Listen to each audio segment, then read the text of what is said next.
انسان دوستوں السلام علیکم۔ ذاکر نائک صاحب سے پی ایچ ڈی کی طالبہ نے جو سوال کیا تھا پارٹ 1 میں جو ڈسکس ہوا، امید ہے کہ وہ آپ کو سنایا ہوگا۔ اب اس پارٹ 2 کے اندر ہم جو باقی ان کی تقریر تھی، طالبہ نے جو سوال کیا تھا اس کا ایک حصہ تو آپ سن ہی چکے ہیں پارٹ 1 میں۔ اب ہم پارٹ 2 کے اندر وہ باقی حصے کو ڈسکس کرتے ہیں۔ بالکل اسی طریقے سے میں ان کی بات بھی بتاؤں گا کہ انہوں نے کیا کہا تھا، کیونکہ گفتگو کو بھی زیر بحث لاؤں گا اور ساتھ ساتھ اظہار رائے بھی کروں گا کہ چلے اب گفتگو کو آگے بڑھاتے ہیں۔ بہرحال جب میں ذاکر نائک کی اس ویڈیو کو میں دیکھ رہا تھا تو میرا تاثر یہی تھا کہ اس میں کہیں ربط نظر نہیں آتا تھا۔ ادھر ادھر سے جو جواب دینے کے بھی کچھ اصول ہوتے ہیں، آپ نے ہر اصول کو بالائے طاق رکھ کر بات کرنے کی کوشش کی۔ جو سمیرہ بشیر نے جو سب سے اہم سوال اٹھایا تھا کہ قرآن مجید نے جب یہود پر ذلت اور رسوائی کی مہر یعنی اسٹمپ لگا دی تو پھر وہ کیسے دنیا میں آج سرخرو ہو رہی ہے اور وہ کیسے دنیا پر راج کر رہی ہے، اس کا براہ راست جواب دینے سے کیوں آپ قاصر رہے، کیوں آپ نے اس سے گریز کیا۔ دنیا میں اگر آپ دیکھیں تو سب سے زیادہ نوبل پرائز لینے والے یہود ہوتے ہیں۔ ان کا تعلیمی نظام دیکھیں، ان کے ایک تعلیمی یافتہ شخص کو دیکھیں آپ، وہاں جو ایجوکیشن کا اسٹینڈرڈ ہے وہ اس کو آپ وہ دیکھیں، وہ دنیا کی دوسری اقوام سے تعلیم کے میدان میں بہت آگے کھڑے ہوئے ہیں۔ دنیا کی آج کی کون سی ایجادات ہیں، مسلمان تو 700 سال سے شاید ہی کوئی چیز ایجاد کر پائے ہوں، لیکن اگر آپ یہود کو دیکھیں گے تو دنیا کی وہ کون سی ایجاد ہے جس میں ان کا کنٹریبیوشن نہیں ہے۔ یعنی آج کا جو ماڈرن ورلڈ ہے اس کے اندر جو سائنس اور ٹیکنالوجی کے اندر جتنا بڑا رول یہودیوں کے اہل علم کا ہے اتنا شاید ہی کسی اور کا ہو۔ Great role they have played for the progress of modern science. اور جب ذاکر نائک کو یہاں سن رہا تھا تو مجھے حیرت ہو رہی تھی، مسلمان یہود کے پاس پیسے کیوں رکھواتے ہیں؟ آپ کا خیال ہے کہ یہود جو ہیں وہ مسلمانوں کے پیسے سے طاقتور ہیں؟ ذاکر نائک صاحب، یہود مسلمانوں کے پیسے سے طاقتور نہیں ہیں۔ یہود اپنی علمی صلاحیتوں سے، جو آج سائنس اور ٹیکنالوجی کا دور ہے اس کی وجہ سے جو ہے طاقتور ہیں، اور دولت جو ہے ان کے پاس کھینچی چلی آتی ہے۔ وہ دنیا کو دینے والے لوگ ہیں اور ہم دنیا سے لینے والے لوگ ہیں۔ یہ بنیادی وجہ ہے کہ پیسہ ان کے پاس کھینچ کر جاتا ہے۔ پیسہ آپ وہاں رکھنے پر، وہاں انویسٹ کرنے پر مجبور ہیں۔ آپ تو ایک کنزیومر سوسائٹی ہیں، آپ تو کنزیومر ہیں، آپ تو ان سے چیزیں لیتے ہیں تو آپ کا سسٹم چلتا ہے۔ اگر آپ ان سے چیزیں نہیں لیں گے، ان سے ٹیکنالوجی نہیں لیں گے، ان سے علم و ہنر نہیں سیکھیں گے تو آپ پیچھے رہ جائیں گے۔ خود فرما رہے ہیں کہ دنیا میں جو ہے 16 ملین یعنی 1.60 کروڑ کی قلیل آبادی ہے یہود کی دنیا کے اندر، اور اس کے باوجود ان کی آپ نوبلسٹ ایک طویل ہے۔ ان کی اس حقیقت کو ریئلائز کرنے کے بجائے آپ اپنی قوم کو یہ درس دیں، آپ بھی علم و ہنر میں آگے نکلیں، اس کے بجائے آپ کیا فرما رہے ہیں؟ کہ میں شہادت دیتا ہوں کہ میرے علم کے مطابق دنیا کے 100 امیر ترین لوگوں میں سے 95 جو ہیں مسلمان ہیں۔ یہ میں خود جانتا ہوں، باقی چھوڑو۔ ذاکر نائک صاحب کس تحقیق کی آپ بات کر رہے ہیں؟ یعنی سب کو چھوڑو، جو میں کہہ رہا ہوں بس اسے مانو۔ اسی چیز نے تو مسلمانوں کو آج اس جگہ پہنچ کہ ان کا عالم جو کہے خاموشی سے مان لو۔ ذاکر نائک صاحب کیا آپ بھی یہی چاہتے ہیں؟ کیا آپ بھی یہی کر رہے ہیں؟ آپ بھی اسی صف میں کھڑے ہونا چاہتے ہیں؟ آپ کہتے ہیں جو ہے قرآن مجید ہے، حدیث ہے، اور وہ جو دنیا کا علم ہے اس کے اندر مہارت ہونی چاہیے، تو آپ کہیں سے ڈیٹا تو فراہم کریں گے نا، جو آپ یہ کہہ رہے ہیں کہ دنیا کے جو 100 امیر ترین لوگ ہیں ان میں سے 95 مسلمان ہیں۔ ذاکر نائک صاحب آپ کے دعوے تو دیکھیں، آپ یہ کہہ رہے ہیں کہ میں ایسے لوگوں کو پرسنلی جانتا ہوں جن کے ایک حصے میں ایلون مسک اور دوسرے کھیسے میں بل گیٹ سما سکتے ہیں۔ کھیسے سے مراد پاکٹ۔ اب یعنی ایلون مسک جن امیر لوگوں کے کھیسے میں آ جائے یا پاکٹ میں آ جائے اس سے دنیا واقف نہیں ہے۔ ذاکر نائک ان کا تعارف تو کرائیے، ان کے متعلق تو بتائیے وہ کیسے ہیں، ان کا رہن سہن کیسا ہے، وہ انسانوں کی کیا خدمت کر رہے ہیں، کس طریقے سے وہ زندگی گزار رہے ہیں، کس طرح وہ انسانوں کی زندگی کو آسان بنانے کے لیے کام کر رہے ہیں، ان کا تعلیم کے شعبے میں، ان کا دوسرے شعبوں میں کیا کنٹریبیوشن ہے، ان کی تعلیم سے مسلمانوں کے غریب بچوں کو جو پاکستان، افغانستان اور ہندوستان کے جو غریب بچے ہیں ان کا کیا کنٹریبیوشن ہے، ذرا یہ بتائیے نا۔ یہ باتیں سننے کی ہیں، یہ باتیں ہم سننا چاہتے ہیں، ان باتوں میں ہمیں انٹرسٹ ڈیولپ ہوگا، ان باتوں کی ہمیں ضرورت ہے تاکہ دوسرے جو ہمراہ ہیں وہ بھی یہ کام کرنے لگ جائیں۔ لیکن یہ ذاکر نائک صاحب ذکر کرنے سے گریز کرتے ہیں، لیکن کہتے ہیں سب کو چھوڑو، میں بتا رہا ہوں کہ 100 میں سے جو ہے 95 امیر ترین لوگ جو ہیں مسلمان ہیں۔ ارے بھائی ان مسلمان امیر لوگوں کے پیسوں کو ہم نے چاٹنا ہے، اور یہ سوال یہ پیدا ہوتا ہے کہ اس کی کیا اوتھینٹسٹی کیا ہے، یہ بات جو آپ کہہ رہے ہیں اس کی ویلیو کیا ہے؟ بس یہ آپ کہہ رہے ہیں تو ہم مان لیں؟ تو ذاکر نائک صاحب نے اس کے جو اپنا اس دعویٰ ہے اس کے لیے کوئی جو ہے قابل ذکر بااعتماد شہادت نہیں ہے۔ ایسی باتوں کو مارکیٹ میں لانا، اپنی تقریر میں جان ڈالنا، یہ کوئی اچھی بات نہیں ہے ذاکر نائک صاحب۔ اس میں کوئی شک نہیں کہ خلیج ممالک کے بعض افراد واقعی امیر ترین لوگوں میں شامل ہیں، لیکن انہوں دنیا کے امیر ترین لوگوں میں کسی نے شامل نہیں کیا۔ یہ مبالغہ رہی ہے۔ اس طرح کے مبالغہ آمیز جملے کہنے سے ذاکر صاحب آپ کا قد زیادہ عرصے بڑا نہیں رہ سکتا، آپ زیادہ عرصے اس طرح کی باتیں کر کے کھڑے نہیں رہ سکتے۔ میں نے کہا نا ذاکر نائک صاحب جس طرح گفتگو کرتے ہیں ان کی گفتگو بہت بے ربط ہوتی ہے. اچانک گفتگو کرتے ہوئے افغانستان کی کرنسی کو بہت مضبوط بتا دیا, اس کی معیشت کو بہت مضبوط بتا دیا, افغانستان کی معیشت کے بارے میں یہ تاثر دیا کہ جیسے وہ بہت ٹھیک ٹھاک چل رہی ہے. اس چیز کو بھی یہاں زیر بحث لاتا ہوں, افغانستان کی حقیقت کیا ہے. اور آپ دیکھیے افغانستان کی مجموعی جو معیشت ہے بدستور سنگین صورتحال کا شکار ہے. روزگار, غربت, غیر ملکی امداد پر کا انحصار میں اس میں نمایاں اضافہ ہوا ہے. پاکستان اور ایران سے تعلقات اس کے خراب ہیں. افغان کرنسی میں بہتری, طالبان کی سخت معاشی پالیسیاں ہیں جن میں امریکی ڈالر اور پاکستانی روپے کا استعمال تمام ممنوع قرار دے دیا گیا ہے. اس چیز نے افغانی کرنسی کو مضبوط کیا ہے. اس کے علاوہ ملک میں انسانی امداد کی جو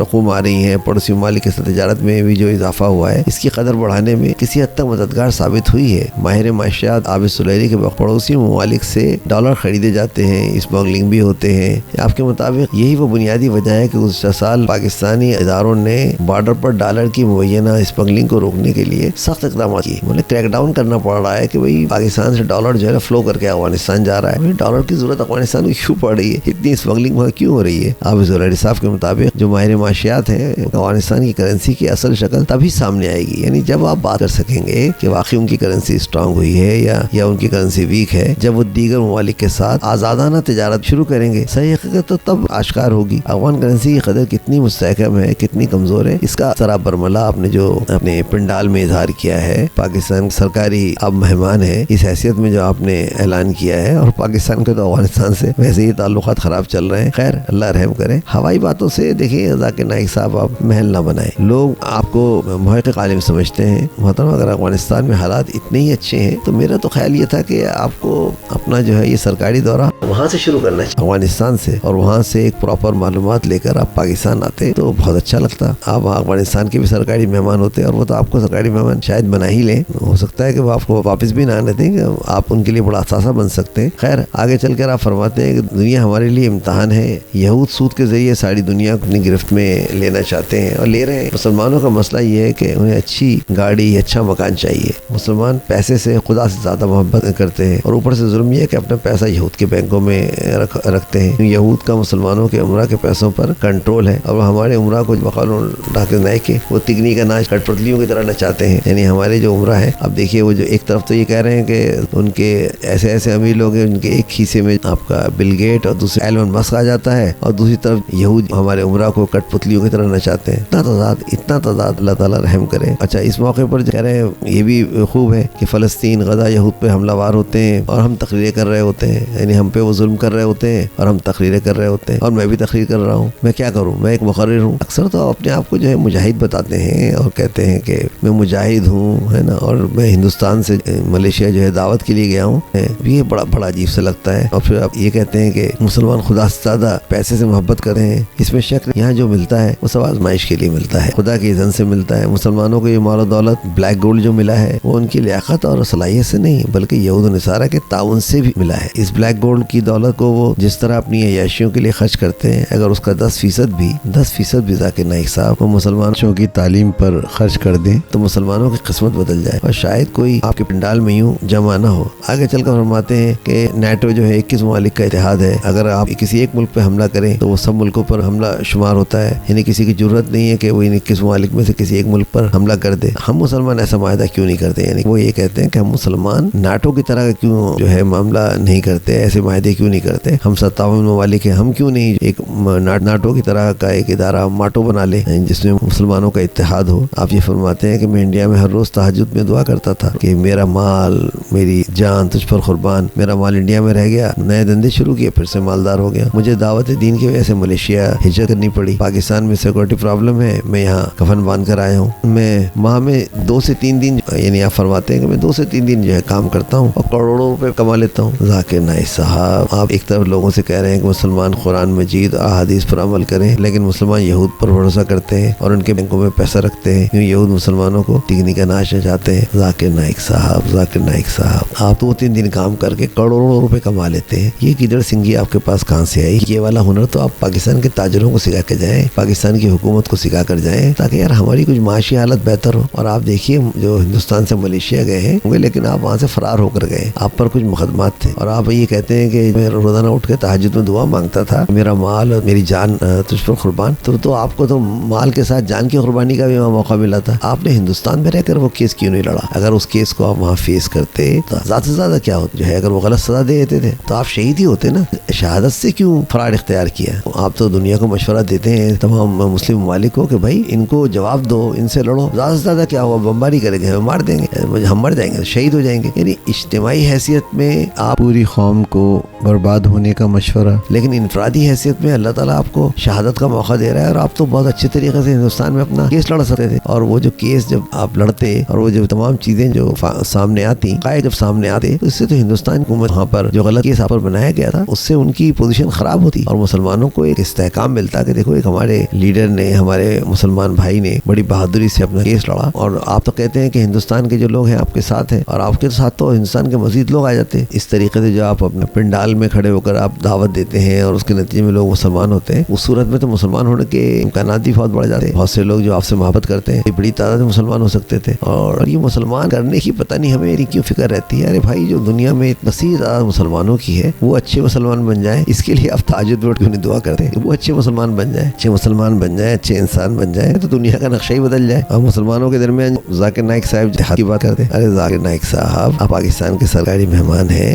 مہمان ہیں اور یہاں پر آپ دیکھیے کہ پاکستان میں مساجد کا کیا حال ہے. بریلویوں کی مسجد اور ہے، دیوبندیوں کی مسجد اور ہے. ایک مسلمان ایک مسجد میں جاتا ہے، ایک مسلمان دوسری مسجد میں جاتا ہے. کس قدر فرقہ بندی ہے. محرم میں اہل تشیعوں کے جلوس نکلتے ہیں، ربیع الاول میں مخصوص طبقے کے جلوس نکلتے ہیں. یعنی آپ اگر پورے پاکستان میں ساری دنیا میں دیکھیں تو مسلمان جو ہے ہر اعتبار سے تقسیم نظر آتا ہے. ان کی مذہبی رسومات الگ الگ ہیں، باتیں الگ الگ ہیں، اور آپس میں ان کے درمیان انتشار افتراق ہے اور نفرت بھی ہے، اور ایک دوسرے سے لڑتے بھی ہیں، ایک دوسرے سے الجھتے بھی ہیں. حتیٰ کہ بہت ساری تو ایسا حال ہے کہ ایک دوسرے سے شادی بیاہ کرنا بھی پسند نہیں کرتے، ایک دوسرے کی جو ہے دعوتوں میں شریک نہیں ہوتے. آپ کن کے درمیان آپ ماٹو بنانا چاہتے ہیں؟ کن کے درمیان ماٹو بنانا چاہتے ہیں؟ آگے چل کر سورہ توبہ کی آیت 33 کے علاوہ جو ہے سورہ فتح کی آیت 28 اور سورہ صف کی آیت 9 جس میں ایک جیسے الفاظ ہیں، هو الذی ارسل رسولہ بالہدی ودین الحق لیظہرہ علی الدین کلہ ولو کرہ المشرکون. یہ آیت جو بھی میں نے آپ کے سامنے اس کی پہلی آیت پڑھی، اب دیکھیں کرہ المشرکون یعنی جو نبی صلی اللہ علیہ وسلم کی قوم ہے اس کو مخاطب کر کہا جا رہا ہے انہیں کتنا ہی برا لگے تو دین ہر حال میں غالب ہو کر رہے گا. یہ آیت بھی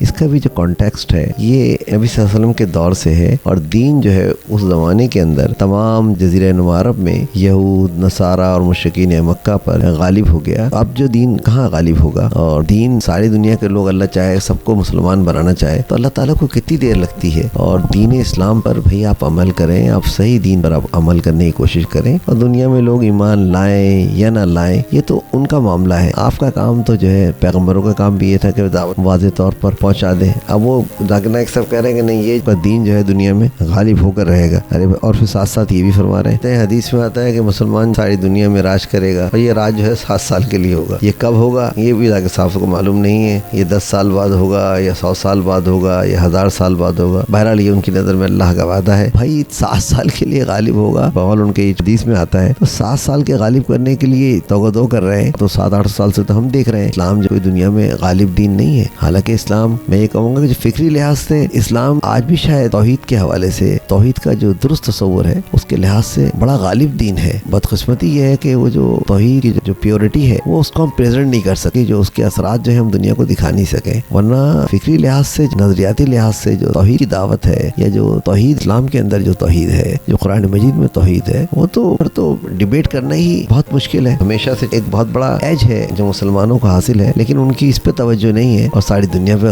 دین غالب کرنا چاہتے ہیں. ارے بھائی دین تو آپ پر غالب نہیں ہے بھائی، اپنے آپ پہ تو پہلے غالب کرو پھر دوسروں پہ غالب کرنے کے لیے سوچنا. اور ذاکر نائک صاحب آپ تو اتنی بڑی بات کرنے کے بعد صرف 7 سال کے لیے بات کر رہے ہیں، اور یہ جو آیتیں آپ پڑھ رہے ہیں سورہ صف کی، سورہ فتح کی اور سورہ جو ہے توبہ کی جو آپ نے آیتیں پڑھی ہیں ذرا ان کو دیکھیں. اس کے مخاطب جو ہیں یہود و نصارہ تھے، اس کے مخاطب نبی صلی اللہ علیہ وسلم کی قوم تھی، جزیرہ نما عرب تھا. اس حصے میں اسلام اس زمانے میں غالب ہو گیا. ان آیتوں کا جو کانٹیکسٹ ہے، ان آیتوں کا جو سیاق و سباق ہے وہ آج کے قلبے سے نہیں ہے، یہ اس زمانے کے قلبے سے ہے. وہ اسلام کو حاصل ہوا، اور اس میں کوئی دو رائے نہیں ہے، اور اس میں کوئی شک و شبہ سے یہ بات بالاتر ہے۔ کبھی آگے اسلام غالب ہوگا یا نہیں ہوگا، اس کو قرآن نے موضوع نہیں بنایا ہے، ورنہ یہ قرآن کا موضوع ہے، اور یہ دین غالب ہو گیا، فکری لحاظ سے آج بھی غالب ہے۔ نبی کریم صلی اللہ علیہ وسلم اور صحابہ کے دور میں فکری اور عملی اعتبار سے یہ غالب رہا اور طویل عرصے تک